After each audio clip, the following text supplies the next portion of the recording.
Assalamualaikum warahmatullahi wabarakatuh. Perkenalkan, nama saya Haris Manjaya, Purna Praja IPDN Angkatan 27 yang melaksanakan latihan dasar CPNS di BPSDM Kemendagri kelas A3 kelompok 1. Hari ini saya akan menyampaikan satu hal yang sangat penting sebagai modal kita dalam kehidupan berbangsa dan bernegara. Hal itu adalah wawasan kebangsaan. Apakah itu wawasan kebangsaan? Wawasan kebangsaan adalah suatu cara pandang atau sudut pandang bangsa Indonesia tentang diri serta lingkungan yang mengutamakan kesatuan serta persatuan wilayah dalam penyelenggaraan kehidupan bermasyarakat, berbangsa, dan bernegara. Nah, apa sih fungsi kita mempelajari wawasan kebangsaan? Ada 3 hal yang harus dipahami tentang fungsi mempelajari wawasan kebangsaan. Yang pertama, kita jadi mempunyai rasa hormat terhadap lambang-lambang negara. Yang kedua, akan menumbuhkan rasa ketaatan kita terhadap peraturan perundang-undangan.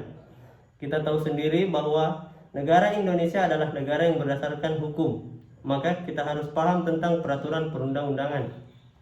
Yang selanjutnya, memiliki kesadaran dalam menjaga kerukunan dan persatuan bangsa Indonesia. Karena kita tahu sendiri bahwa bangsa Indonesia terdiri dari banyak agama, banyak suku, banyak ras, sehingga kita harus selalu menjaga kerukunan dan persatuan bangsa. Lalu apa saja poin-poin dalam wawasan kebangsaan yang perlu dipahami oleh setiap warga negara? Hal pertama yang harus dipahami adalah dasar negara kita adalah Pancasila. Pancasila sebagai dasar negara merupakan sumber dari segala sumber hukum. Artinya, setiap kebijakan, setiap undang-undang yang dibuat tidak boleh bertentangan dengan nilai-nilai yang terkandung dalam Pancasila. Kemudian poin yang kedua adalah Undang-Undang 1945. Kita semua tahu bahwa Undang-Undang Dasar 1945 telah mengalami berbagai amandemen. Akan tetapi, pada hakikatnya, poin undang-undang kita masih tetap mengacu pada Undang-Undang Dasar 1945 sebagai landasan konstitusional yang merupakan tataran utama dari penjabaran 5 norma dasar negara, yaitu Pancasila. Selanjutnya, yang harus kita pahami yaitu bentuk negara. Bentuk negara kita adalah Negara Kesatuan Republik Indonesia yang tercantum di dalam bab 1 pasal 1 Undang-Undang Dasar 1945. Bunyinya adalah negara Indonesia adalah negara kesatuan yang berbentuk republik.